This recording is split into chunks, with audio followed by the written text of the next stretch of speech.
में जान होती है, मंजिल उन्हीं को मिलती है जिनके सपनों में जान होती है। पंख होने से कुछ नहीं होता साहब, हौसले से उड़ान होती है। We are Vertiv. Good evening all. आज आम्ही Vertiv energy private limited Ambarnath India इथून आलेलो आहोत आणि आमचं प्रोजेक्ट टायटल आहे eliminating current transfer and connection interchange issue. आमच्या टीमची ओळख ही स्वतः संतोष कुरुडकर, टीम लीडर आणि लाईन ऑपरेटर. माझं नाव राजू पाटील, मी टीम मेंबर आणि ऑपरेटर सुद्धा. Vaishnav Patil, team leader, team member. हा आमच्या कंपनीचा जिओग्राफिक फुटप्रिंट आहे. पूर्ण जगभरामध्ये आमचे 22 मॅन्युफॅक्चरिंग नॅशनल लोकेशन्स आहेत आणि 200 पेक्षा अधिक सर्व्हिस सेंटर्स आहेत आणि 200 पेक्षा जास्त टेक्निकल सपोर्ट आहे. आणि भारतामध्ये म्हणायचं तर आमचे सेल्स अँड सर्व्हिस एकूण 41 आहे. 2 वेअरहाऊसेस आहेत आणि डिस्ट्रीब्युटर्स 2 आहेत आणि वेअरहाऊसेस 17 आहेत आणि 2000 पेक्षा जास्त आमचे एम्प्लॉईज आहेत. आणि भारतामध्ये पण आमचे 3 मॅन्युफॅक्चरिंग प्लांट्स आहेत. एक अंबरनाथ जिथून आम्ही आता आलो आहोत आणि पुणे येथे चाकण आणि हडसर असे 2 प्लांट, एकूण 3 प्लांट भारतामध्ये आहेत. हे आमचं गुगल मॅप आहे. इथे ठाण्याला आमचं हेड ऑफिस आहे. आमच्या कंपनीची एक प्रतिकृती आहे. आमची कंपनी 13 एकरमध्ये पसरलेली आहे. अद्ययावत सुसज्ज अशी आहे. मेडिकलसाठी एक ॲम्ब्युलन्स 24/7 असते. मेडिकल रूम आहे, तसेच थेरपी रूम आहे, तसेच आतमध्ये वर्किंग कंडिशन खूप चांगल्या आहेत, सुसज्ज अशा आणि चांगल्या टापटीपणा 5S डिग्रीज या सगळ्या गोष्टी विचार केला जातो. तसेच नवीन एम्प्लॉईजला आधी ट्रेनिंग जातं, मग त्यांना प्रोडक्टवर पाठवलं जातं. तसंच जुने एम्प्लॉईजची देखील रिप्लेसमेंट ट्रेनिंग होते प्रत्येक वर्ष आणि मग ते काम आमचं ट्रेनिंग चालू असतं. आमच्या कंपनीला सर्टिफिकेटबद्दल बोलायचं म्हणलं तर ISO 9001 क्वालिटी, ISO 14001 एन्व्हायरमेंट, तसेच ISO 45001 health and safety, ISO ISM 27001 information security management system या सर्टिफिकेट आम्ही प्राप्त केलेल्या आहेत. आमच्या कंपनीमध्ये प्रामुख्याने 3 प्रोडक्ट बनतात: AC पॉवर, DC पॉवर आणि स्मार्ट सोल्युशन. AC पॉवरचा प्रामुख्यामध्ये UPS मध्ये त्याचा उल्लेख होतो. UPS मध्ये आम्ही बऱ्याच प्रकारचे किंवा रेटिंगचे किंवा कस्टमरचे रिक्वायरमेंटप्रमाणे आम्ही UPS बनवतो आणि या UPSचा वापर डाटा सेंटर, सर्व्हर रूम इत्यादी ठिकाणी केला जातो. आणि आज माझी पूर्ण टीम AC पॉवरला रिप्रेझेंट करण्यासाठी आलेली आहे. हा आहे आमचा प्रॉब्लेम स्टेटमेंट. जसं की तुम्ही सर बघू शकता, आमच्या UPS लाईनला 30, 40, 60 kVA असे IPLCU बनतात. जसं की करंट ट्रान्सफॉर्मरचे S1 आणि S2 कनेक्शन इंटरचेंज झाल्यामुळे टेस्टिंग डिपार्टमेंटला रिव्हर्स करंट फ्लो इश्यू येत होता. त्याचा इम्पॅक्ट आम्हाला डायरेक्ट क्वालिटी, डाऊन टाईम आणि स्क्रॅपवर होत होता. जसं की तुम्ही बघू शकता, इथं 2 पिक्चर आहेत. एका पिक्चरमध्ये सिंगल सिटी आहे आणि दुसऱ्या पिक्चरमध्ये मल्टिपल सिटी आहे. तर मल्टिपल सिटी असल्यामुळे याचे कनेक्शन जवळ असल्यामुळे इंटरचेंज होण्याची खूप शक्यता आहे. जसं की तुम्ही बघू शकता, ही प्रोसेस फ्लो लाईन आहे. आम्ही 6 स्टेजमध्ये पॅनल कंप्लीट करतो. जसे की फर्स्ट स्टेज आहे आम्ही फ्रंट स्विच प्लेट असेंब्ली बनवतो. सेकंड स्टेज आहे की रेक्टिफायर स्टॅटिक असेंब्ली बनवतो. थर्ड स्टेज आहे की आम्ही पॅनलची वायरिंग करतो.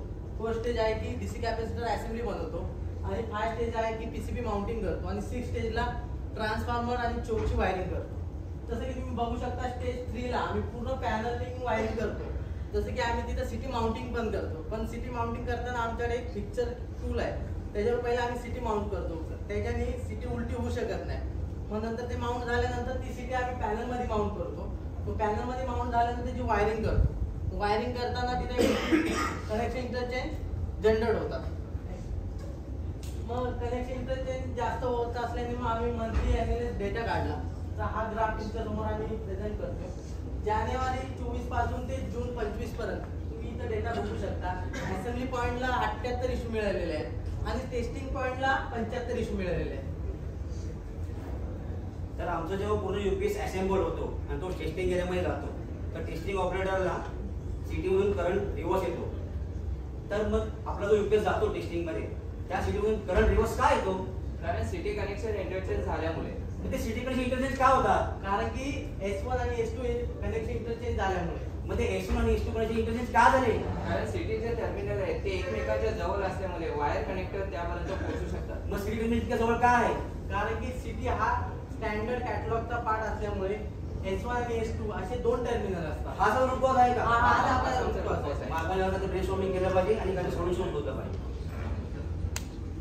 आता आपण जे रूट कॉज बघितलं रिव्हर्स करंट फ्लोचं, त्याच्यावर आम्ही सोल्युशनसाठी आम्ही VOS म्हणजे मल्टी ऑपरेटर सिस्टमचा वापर करतो. या VOS मध्ये आम्ही root cause analysis, YY analysis आणि कैझर या टूलचा वापर करतो आणि याद्वारे आम्ही काही ब्रेनस्टॉर्मिंग करून त्याच्यावर सोल्युशनसाठी काही पॉईंट फाइंड आउट केलेले आहेत ते आपण पाहूया. आम्ही जनरली सोल्युशन हे पहिलं की आधी आमच्या वायर्सला कलर टूल्स होते, तर आम्ही ते आता वायर्सवरती फेब्रिक्स अप्लाय केले आणि त्यावरती नॉमिनेटली S1 आणि S2 पेंट केलेला आहे. त्यामुळे तो ऑपरेटर इझिली हे स्नॅप ऑन लॉक लावू शकतो. तसंच लेबलिंग आमच्याकडे डिफरंट टाईपच्या आणि डिफरंटच्या सिटीज येत असतात, पण त्यावर कुठल्या प्रकारचं कलर कोड नव्हतं. तर आता आम्ही त्या रेटिंगनुसार डिफरंट कलर कोड्स अप्लाय करून घेतले, त्यामुळे आपल्याला ती सिटी तर लांबून ओळखणे शक्य होते. सिस्टमॅटिक सोल्युशन जसं की तुम्ही बघितलं, आम्ही पहिले स्नॅप ऑन लॉक लावत होतो. ते स्नॅप ऑन लॉक रिमूव्ह करून आम्ही मोलेक्स कनेक्टर ॲड केलं. सो मोलेक्स कनेक्टर ॲड झाल्यानंतर आम्ही ते SOP मध्ये अपडेट करून लाईन होती.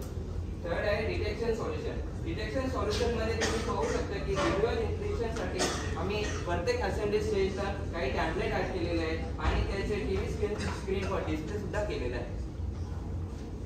पोकायोके आता त्याचं तुम्हाला सोप्या भाषेत समजवतो. आमच्या या 6 स्टेज आहेत. तसं पहिल्या स्टेजमध्ये आम्ही सुपरवायझर करून DCR भरून घेतो. सेकंड स्टेजला इंजिनियर डिपार्टमेंट कडून आम्ही ड्रॉइंग चेंज करून घेतली. थर्ड स्टेजला ते आमच्याकडे सॅम्पल आलं, त्या सॅम्पलचं आम्ही व्हॅलिडेशन केलं. मग व्हॅलिडेशन झाल्यानंतर चौथ्या स्टेजला रेग्युलर प्रोडक्शनला आम्ही ते सॅम्पल दिलं. या 4ही स्टेजचा आम्हाला इम्पॅक्ट डायरेक्ट 5व्या स्टेजला झाला. कसं की कॅल्क्युलेट RTY आणि FQI हा आमचा खूप जास्त वाढला.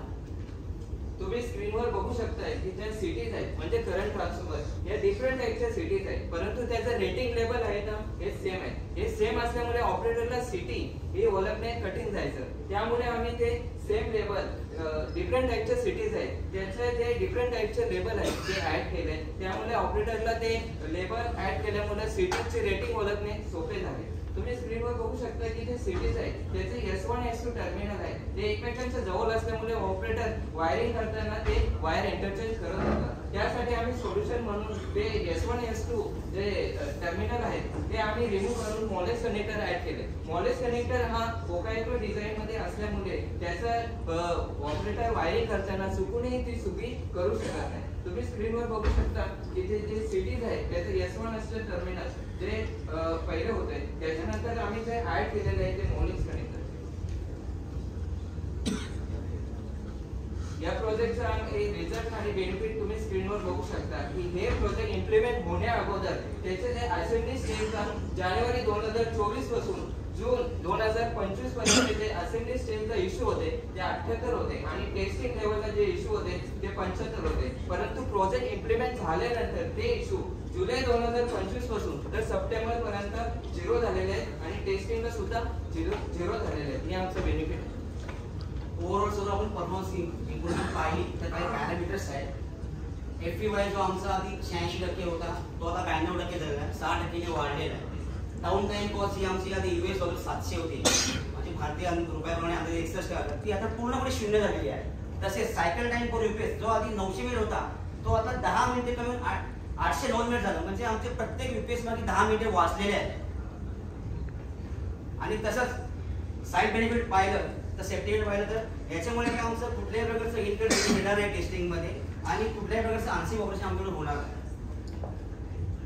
ओव्हरऑल या सर्व कैझर प्रोसेस मध्ये या सर्व इम्प्लिमेंट मध्ये आम्हाला बऱ्याच काही गोष्टी शिकायला मिळाल्या की क्वालिटीची मेथोडॉलॉजी काय असते, ते कसे एक्सपोज होतात, तसे क्रिटिकल थिंकिंग कशी करायची, प्रॉब्लेम कसे सॉल्व्ह करायचे, एकमेकांचं कम्युनिकेशन कसं करायचं, आपली सिनियर आपली टीम आपले कोऑर्डिनेटर कसं कम्युनिकेशन करायचं, प्रेझेंटेशन कसं करायचं, तसंच टीम वर्क काय असतं, खांद्याला खांदा लावून एकमेकांना एकत्र घेऊन आपल्याला ते सॉल्युशन करायचे असतात. कोलॅबोरेशन काय असतं, कुठल्याही फॉल्ट आपल्याला भेटला आपल्या प्रोडक्टमध्ये तर डाटा अनालिसिस कसा करतो आपण आणि सर्व बाबीचा विचार करून कुठल्याही प्रॉब्लेमचा सिस्टमॅटिक इम्प्लिमेंटेशन करून ते सॉल्युशन कसं करता येईल याची आम्हाला यामध्ये माहिती भेटली. त्यावर सर्वांचे आभार आणि थँक्यू व्हेरी मच.